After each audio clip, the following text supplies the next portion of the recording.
My husband came home Friday with a brand new motor car. He told me I could drive it. I said, Brian, you're a star. We drove down to the boozer for a vodka and a fag. Then, of course, we had to celebrate the purchase with a shag. We go dogging. We go dogging. We're a treat for any passers-by out jogging. We do it because we found that when people crowd around, it is somehow more profound when you're dogging.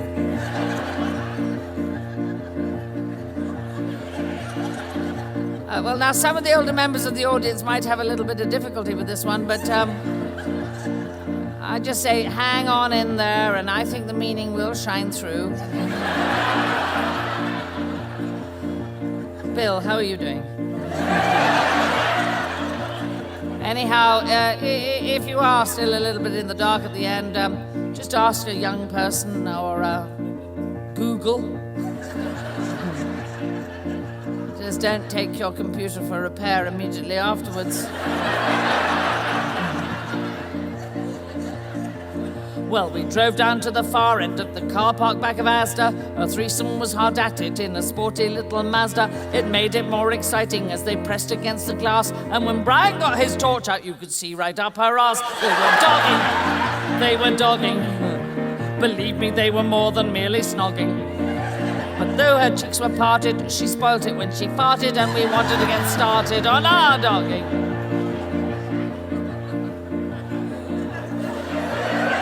How are the older members doing now? Not finding it too impenetrable?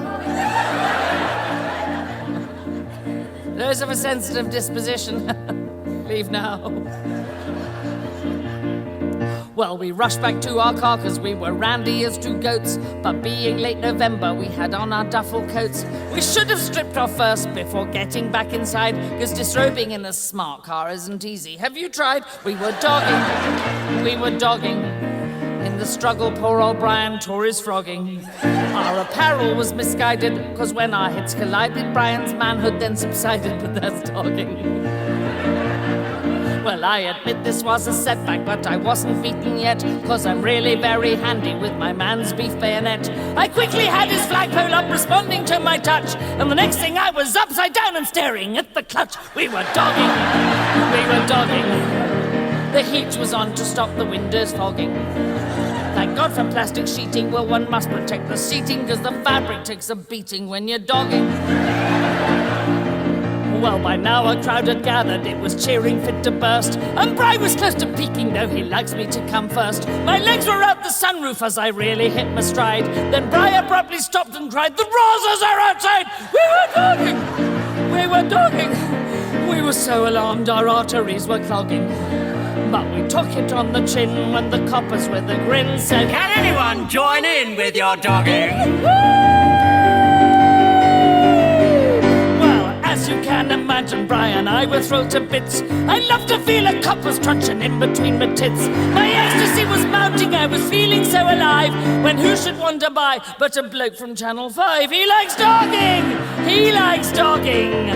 He signed us for a series he was flogging. So watch out for Brian, me, and the odd celebrity. We were shagging on TV, nightly dogging. Oh, we'll be dogging. We'll be dogging. Oh, think of all the limelight we'll be hogging. Well, the credits show my hand massaging Brian's gland. The presenters, Russell Brand, lovely dogging.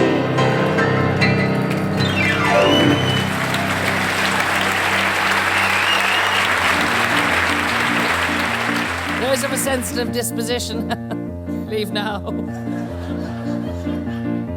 Well, we rushed back to our car because we were randy as two goats. But being late November, we had on our duffel coats. We should have stripped off first before getting back inside, because disrobing in a smart car isn't easy. Have you tried? We were dogging.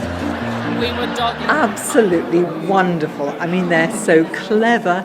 It's so brilliantly written. And musically, it's absolutely fantastic as well. I'm getting it. Yes, it's true. I'm getting it. Whoop-de-doo. It's witty, it's energetic, it's topical. Bit raunchy, yeah, but fun. Oh, it isn't too late. It isn't too late. it isn't too late to be famous. Having a roast with Cal and Best and both of the proclaimers. See us here, see us there, see us bloody everywhere. Check into a clinic, don't be a silly. It's mental being famous. So what, I hear you ask, exactly is the reason for the credit crunch? The fault lies with the banks, whose senior personnel are frankly out to lunch. Thank heavens for health and safety! Hooray for the nanny state! I loved the health and safety song with the Girl Guides. I thought it was very funny. Hadn't heard that before. Really clever. I knew I had to do something to assuage the girls' regrets.